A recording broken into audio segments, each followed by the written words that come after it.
విజయనగరం గజపతికి దశాబ్దాల పాటు రాజకీయంగా తిరిగేలేదు.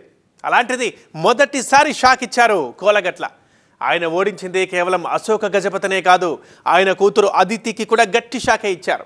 ఇక ఈ గెలుపుతో విజయనగరంలో తిరుగులేని పొజిషన్లో ఉన్నారు కోలగట్ల. మరి ఇప్పుడు టీడీపీ అధిష్టానం ప్లాన్ ఏంటి? మళ్ళీ రాజకుటుంబానికే టికెట్ ఇస్తుందా, లేదంటే మీసాల గీతను బరిలోకి దింపుతుందా? విజయనగరంలో అసలు పొలిటికల్ ఈక్వేషన్స్ ఎలా ఉన్నాయి?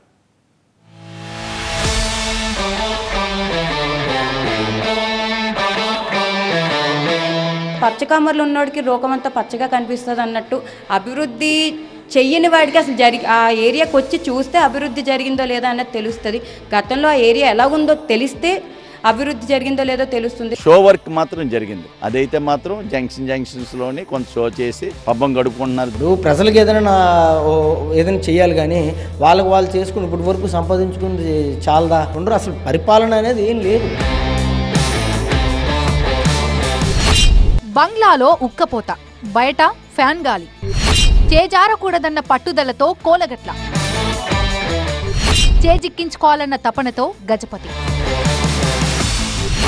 మరి మీసాల గీత పరిస్థితి ఏంటి? విజయనగరం 35 ఏళ్లుగా రాజకీయాలు చేస్తున్న సిట్టింగ్ ఎమ్మెల్యే కోలగట్ల వీరభద్రస్వామి ఒకవైపు, గజపతి రాజుల వారసులైన పూసపాటి అశోక్ గజపతిరాజు మరోవైపు. 1978 నుంచి 2004 వరకు తిరుగులేని విజయాలు అందుకున్న అశోక్ గజపతిరాజుకు ఫస్ట్ టైం షాక్ ఇచ్చారు కోలగట్ల వీరభద్రస్వామి. 2004లో స్వతంత్ర అభ్యర్థిగా పోటీ చేసి గెలిచారు. ఇదే అతిపెద్ద షాక్ అనుకుంటే 2019లో అదితి గజపతిరాజును సైతం ఓడించారు. అంటే అశోక్ గజపతిని, కూతురు అదితిని ఓడించిన ఏకైక లీడర్ గా కోలగట్ల ఓ సరికొత్త రికార్డు క్రియేట్ చేశారు. తండ్రి కూతుళ్లను ఓడించిన రికార్డు ఉండటంతో విజయనగరం నియోజకవర్గంలో వైసీపీ తరపున అతి బలమైన నేతగా కనిపిస్తున్నారు కోలగట్ల. 35 ఏళ్లుగా కోలగట్ల వీరభద్రస్వామి ఎన్నికల బరిలో దిగుతూనే ఉన్నారు. పూసపాటి చేతిలో ఓడుతున్నా సరే మళ్లీ పోటీకి దిగుతున్నారు. 1985 నుంచి పోటీ చేస్తూనే ఉన్నారు. ఆ ప్రయత్నం వల్లేనేమో 2 సార్లు ఎమ్మెల్సీగా, 2 సార్లు ఎమ్మెల్యేగా గెలిచి ఇప్పుడు డిప్యూటీ స్పీకర్ హోదాలో ఉన్నారు. అందులోనూ కోలగట్ల వీరభద్రస్వామికి నియోజకవర్గ ప్రజలతో మంచి రిలేషన్స్ ఉన్నాయి. కనిపించిన వారిని పేరు పెట్టి పిలిచేంత చనువు, ఎమ్మెల్యేగా గెలిచినా గెలవకపోయినా ప్రజలకు సేవ చేస్తారనే పేరు కోలగట్లకు ప్లస్ పాయింట్స్. రాజాస్ ఫ్యామిలీతో పోటీ పడుతూ తనకంటూ ఒక మాస్ ఫాలోయింగ్ ని తెచ్చుకున్నారు. వ్యాపార కుటుంబం నుంచి వచ్చిన కోలగట్ల ఆర్థిక పరంగానూ చాలా బలమైన లీడర్. ఈసారి టీడీపీ తరపున నేరుగా అశోక్ గజపతిరాజు పోటీ చేస్తారన్న ప్రచారంతో కోలగట్ల అలర్ట్ అయ్యారు. తాను చేసిన అభివృద్ధినే నమ్ముకున్నారు. అందుకే ఈసారి ఎన్నికలు హోరాహోరీగా జరుగుతాయంటున్నారు రాజకీయ విశ్లేషకులు. అభివృద్ధి చెయ్యని వాడికి అసలు ఆ ఏరియాకి వచ్చి చూస్తే అభివృద్ధి జరిగిందో లేదో అన్నది తెలుస్తుంది. గతంలో ఆ ఏరియా ఎలా ఉందో తెలిస్తే అభివృద్ధి జరిగిందో లేదో తెలుస్తుంది. ప్రజల నుంచి అయితే చాలా అభిమానం, చాలా ప్రేమ వస్తుంది. మీ గవర్నమెంట్ వచ్చిన తర్వాత మా అందరినీ చూశారు, మా అందరి కష్టాన్ని గుర్తుంచుకున్నారు. అడగకుండానే మాకు ఈ డ్రైన్ కానీ, రోడ్డు కానీ, ట్యాప్ కానీ, కాలువ కానీ, లేకపోతే కల్వట్లు కానీ, పార్కులు కానీ ఇవన్నీ కూడా మీ హయాంలో జరిగిందని చెప్పడం నిజంగా అవన్నీ మాకు బ్లెస్సింగ్స్. వైసీపీ తరపున ఈసారి కోలగట్ల వీరభద్రస్వామి బరిలోకి దిగుతారని చెప్పుకుంటున్నారు.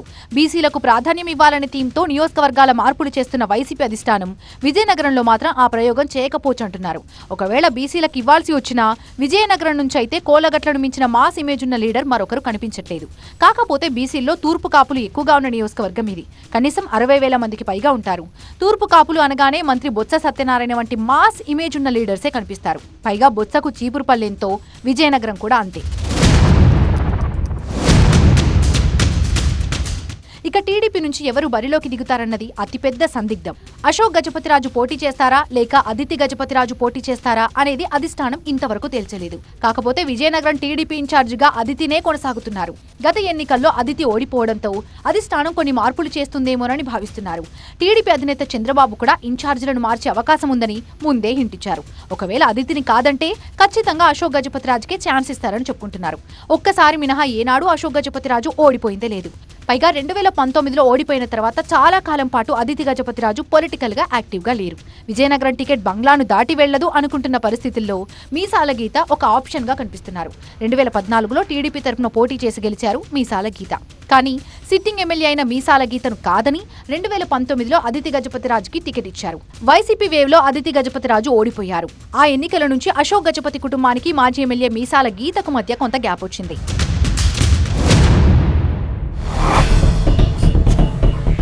విజయనగరం నియోజకవర్గంలో మీసాల గీతకు అండగా నిలిచే వర్గం కూడా చాలా బలంగా ఉంది.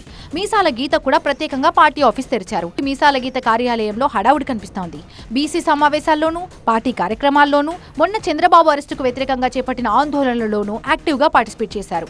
నేరుగా ప్రజల్లోకి వెళ్తున్నారు. పార్టీ తరపున ప్రెస్ మీట్స్ కూడా పెడుతున్నారు. ఈ మధ్య బంగ్లాకు మీసాల గీత పార్టీ ఆఫీస్కి దాదాపు సమానంగా తిరుగుతున్నారు పార్టీ కార్యకర్తలు. అలాగని రెబల్గా మారే ఉద్దేశం గానీ ఆ పరిస్థితి కానీ ఉండబోదని హామీ ఇస్తున్నారు కూడా. నిజానికి విజయనగరం టికెట్ గజపతిరాజుదే అనేది మీసాల గీత ఫీలింగ్. కాకపోతే 2014లో అశోక్ గజపతిరాజు ఎంపీగా పోటీ చేయడంతో తనకు పోటీ చేసే ఛాన్స్ దక్కిందని, ఇప్పుడు అదితి గజపతిరాజు రాజకీయాల్లోకి రావడంతో ఆమెకే ఛాన్స్ ఉంటుందని కూడా ఒప్పుకుంటున్నారు. అలాగని సీట్పై ఆశలు మాత్రం వదిలిపెట్టలేదు. ఇప్పటికిప్పుడు టికెట్ ఇచ్చినా సరే బరిలో దిగటానికి సిద్ధంగా ఉన్నారు. పొత్తులు, సమీకరణాలు, పార్టీ గ్రాఫ్ ఆధారంగా టికెట్ ఇస్తే ఖచ్చితంగా ఫైట్ చేస్తానంటున్నారు మీసాల గీత. చూడ్డానికి దివాణంలో ఒక పార్టీ ఆఫీస్, మీసాల పార్టీ ఆఫీస్ అని రెండుగా కనిపిస్తున్నా సరే ఎన్నికలకు వచ్చేసరికి అంతా ఒకటే అని చెప్తున్నారు. షో వర్క్ మాత్రం జరిగింది. అదైతే మాత్రం జంక్షన్స్లోని కొంత షో చేసి పబ్బం గడుపుకుంటున్నారు తప్పిస్తే ప్రజలకి కావలసిన అభివృద్ధి, నిరంతరంగా ప్రజలకు కావాల్సిన వాటర్ కానీ, లైటింగ్ కానీ, ప్రజలకు కావాల్సిన ఇన్ఫ్రాస్ట్రక్చర్ ఏది కూడా వాళ్ళు అభివృద్ధి చెందలేదు. షో వర్క్ మాత్రం జరుగుతుంది. ఇది అభివృద్ధిలోని ఒక ప్రక్రియ తప్పిస్తే అది అభివృద్ధి పూర్తిగా కాదని చెప్పి. విజయనగరం టికెట్ ఎవరికి ఇవ్వబోతున్నారో ఇప్పటి వరకు తెలిసలేదు టీడీపీ అధిష్టానం. అయితే ఈసారి టికెట్ తనకే, పోటీలో ఉండేది తానేనంటూ ప్రచారం చేసుకుంటున్నారు అదితి గజపతిరాజు. బాబు ష్యూరిటీ భవిష్యత్కి గ్యారంటీలో భాగంగా ఇంటింటి ప్రచారం చేస్తున్న సందర్భంలో ఎమ్మెల్యేగా పోటీ చేస్తున్నా అంటూ తనకు తానుగా ప్రజలకు పరిచయం చేసుకున్నారు అదితి. కేవలం పరిచయం చేసుకోవడమే కాదు, పొలిటికల్ గాను చాలా యాక్టివ్ గా కనిపిస్తున్నారు. పార్టీ కార్యక్రమాలు, పార్టీ చేపట్టే ఆందోళనలో పాల్గొంటున్నారు. టీడీపీ సమావేశాల్లో ముందు వరుసలో ఉంటూ చూసిన వాళ్ళందరికీ అదితినే అభ్యర్థి అనుకునేలా పరిస్థితి మార్చుకున్నారు. మరీ ముఖ్యంగా అనారోగ్య సమస్యల నుంచి కోలుకున్న అశోక్ గజపతిరాజు వ్యవహారాలన్నింటినీ ఒక్కొక్కటిగా చక్కబెట్టుకుంటూ వచ్చారని చెప్పుకుంటున్నారు. నియోజకవర్గంలో పట్టు చేజారకుండా పార్టీ కమిటీలను ఏర్పాటు చేసి ప్రధాన సామాజిక వర్గాల నేతలకు సారథ్యం ఇచ్చారంటున్నారు. ఈ చర్యలన్నింటినీ గమనిస్తే ఒక విధంగా ఆయనే పోటీ చేస్తారనే సంకేతాలు కూడా ఇస్తున్నట్టే. కాకపోతే ప్రస్తుతం ఎమ్మెల్యేగా పోటీ చేయడానికి అశోక్ గజపతిరాజు అంత సుముఖంగా ఉన్నట్టు లేరు. కేంద్ర మంత్రిగా చేసిన తాను మరోసారి ఎంపీగానే పోటీ చేయాలనుకుంటున్నట్టు పార్టీ వర్గాలు చెబుతున్నాయి. అయితే ఫ్యామిలీకి ఒక టికెటే అనే రూల్ ఉంటే మాత్రం ఖచ్చితంగా అదితికే ఛాన్స్ ఇవ్వచ్చుంటున్నారు. ఒకవేళ విజయనగరం టికెట్ బంగ్లాకే వెళ్తే మీసాల గీత పరిస్థితి ఏంటి? ఆమెకి ఎలా సర్ది చెప్తారన్నది ఇక్కడ ప్రశ్న. పైగా కాపు సామాజిక వర్గం పరంగా ఆర్థికంగా మీసాల గీత చాలా బలంగా కనిపిస్తున్నారు. విజయనగరం నియోజకవర్గంలో క్యాస్ట్ ఈక్వేషన్స్ కూడా బాగానే పనిచేస్తాయి. విజయనగరంలో 2,40,000 మంది ఓటర్స్ ఉన్నారు. కాపు, యాదవ, వెల్లమ, ఎస్సీ సామాజిక వర్గం ఓటర్స్ అధికంగా ఉంటారు. ఈ సామాజిక వర్గాల వారే అభ్యర్థుల గెలుపోటములు నిర్ధారిస్తుంటారు. నియోజకవర్గంలో వైశ్య కమ్యూనిటీ ఓటర్స్ తక్కువే అయినప్పటికీ కోలగట్ల వీరభద్రస్వామికి ఇతర సామాజిక వర్గాల అండదండలున్నాయి. అందుకే ఈసారి పోటీ హోరాహోరీగా ఉంటుందంటున్నారు. ఇక్కడ జనసేన అంత బలంగా లేకపోయినప్పటికీ ఛాన్స్ ఉంటే పొత్తులో భాగంగా పోటీకి దిగడానికి సిద్ధంగా ఉంది.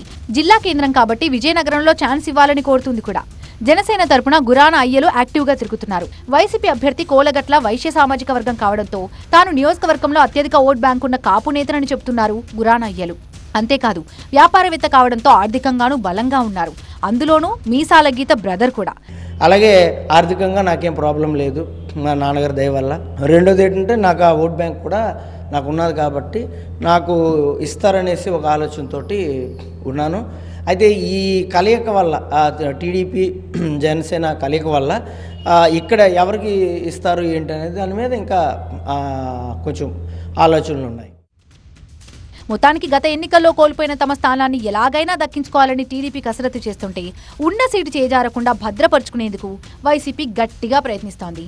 చారిత్రక నేపథ్యం ఉన్న నియోజకవర్గాన్ని ఇద్దరిలో ఎవరు దక్కించుకోబోతున్నారన్నది ఇప్పుడు ఆసక్తిగా మారింది.